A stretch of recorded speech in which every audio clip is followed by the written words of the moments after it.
TV सत्यमेव व्रतम।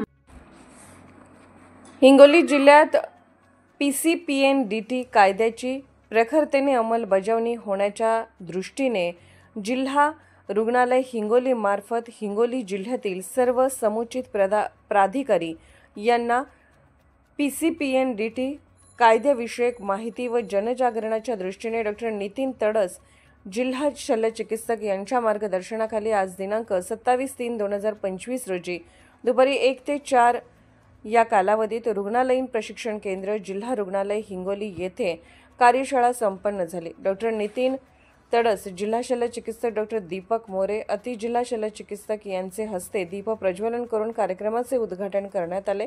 जिल्हा शल्यचिकित्सक व अतिजिल्हा शल्यचिकित्सक यांनी PCPNDT याबाबत सखोल मार्गदर्शन केले। सदरील कार्यशाळेला डॉ. शैलजा कृष्णास्वामी निवासी वैद्यकीय अधिकारी, डॉ. नामदेव पवार वैद्यकीय अधिकारी वर्ग 1 भूलतज्ञ, डॉ. गंगाधर काळे वैद्यकीय अधिकारी उजिरू वसमत, डॉ. नरवाडे वैद्यकीय अधिकारी उजिरू कळमनुरी, डॉ. सुनतकरी मॅडम वैद्यकीय अधिकारी ग्रामीण रुग्णालय औंढा, डॉ.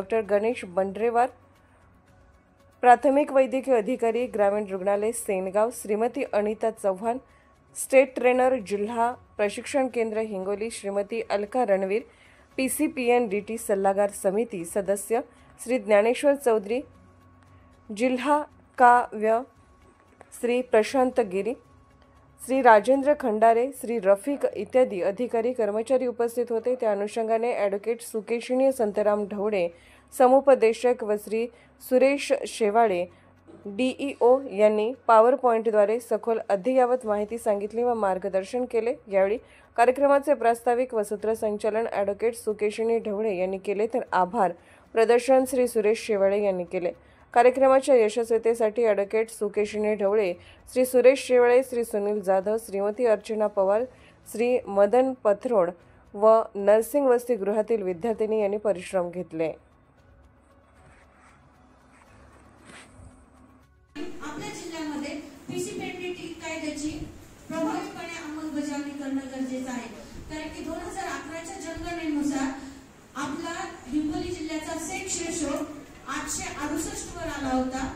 ही खूप भयानक परिस्थिती निर्माण झाली होती 2011च्या जनगणनेनुसार। सध्याची स्थिती सुद्धा तशीच आहे, काही फरक पडलेला नाही। सोनोग्राफी तंत्रज्ञान हे खूप चांगलं आहे, पण त्याचा गैरवापर समाजामध्ये राहणाऱ्या उच्च उभाषित असो किंवा डॉक्टर लोक असो हे गैरवापर करून घेत आहेत, आणि म्हणजे ते जन्माला येण्याच्या आधीच गर्भामध्ये मुलगा का मुलगी हे डिटेक्ट करून गर्भपात होत आहे। त्यासाठी आपल्याला MTP व PCPNDT हे दोन्ही कायद्याचं मार्गदर्शन आज इथे करण्यात येणार आहे, आणि कशा पद्धतीने सोनोग्राफी सेंटरची तपासणी करावी, कायद्याच्या कक्षेत राहून अंतर्भूत सगळ्या कायद्याचे तुम्हाला एक गोष्टीचं मार्गदर्शन सविस्तर प्रेझेंटेशनद्वारे करण्यात येईल। सध्या मी सोनोग्राफी सेंटर आहे, जेनेटिक्स लॅब्स असतील, जेनेटिक काउन्सिलिंग सेंटर असतील, तर त्यांची आपण तपासणी करतो। या तपासणी अंतर्गत कुठलीही कायद्याची पळवाट त्यांना राहू नाही, आणि PCPNDT ॲक्टचं तंतोतंत पालन झालं पाहिजे, जेणेकरून हा मुलीचा जो जन्मदर आहे जो कमी होत चाललेला आहे त्याला प्रतिबंध बसावा, या उद्देशानं या कार्यशाळेचं आयोजन करण्यात आलेलं आहे। आपल्या या कार्यशाळेला